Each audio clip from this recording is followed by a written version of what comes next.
Hello? Hey, Kath. Hey, David. Do you have some stories you want to talk about, Catherine? You know, I was, God, I got a lot of stories. I really remember well the very first night of shooting. I remember being up in that hayloft part. Right. And it was like we set up a whole little set, and then there was the room with the couch, and I remember keeping Jack's hair a photo ready, you know. Right. That was kind of hard on him because cutting his hair was really, I think it's what destroyed the marriage ultimately. Jack had the most incredible hair. Because he didn't like to tease it and wear it up when he wasn't just on the film. I know. That even though it was your design, that I wanted that Mr. Nance's hair thing.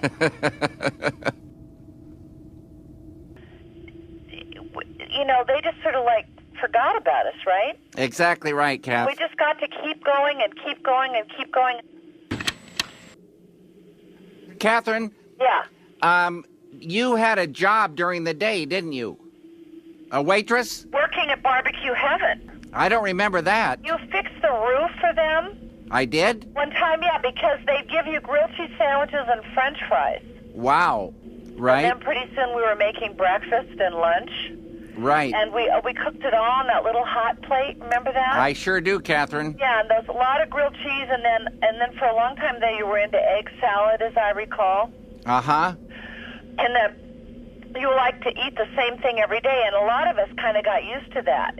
Didn't you start out holding the boom, Catherine? Yeah, the first thing I did was hold the boom for Alan. Right. Then I learned how to be a camera assistant during that time. Right.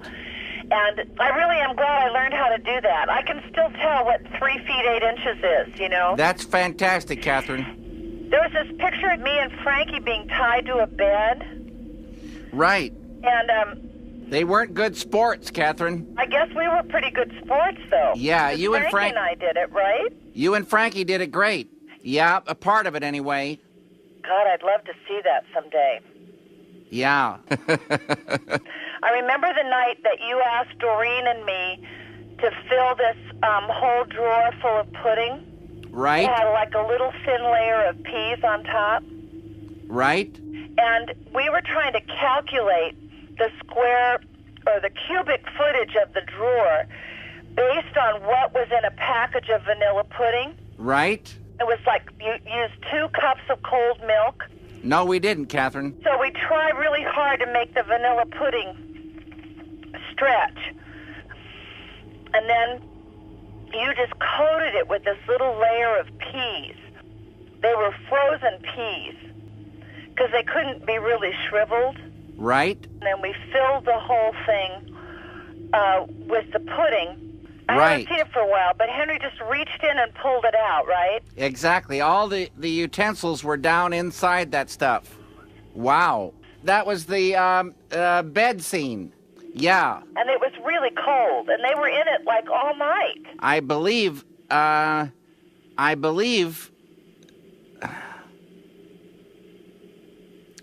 we used milk. Yeah, it's nice.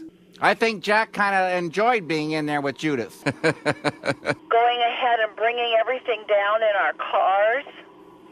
Right. And that we all just sort of did everything and get in my car and drive as fast as my car would go to get there by midnight. Right. And give it to Mars. Remember Mars? Mars Baumgarten. Oh, he was a great guy.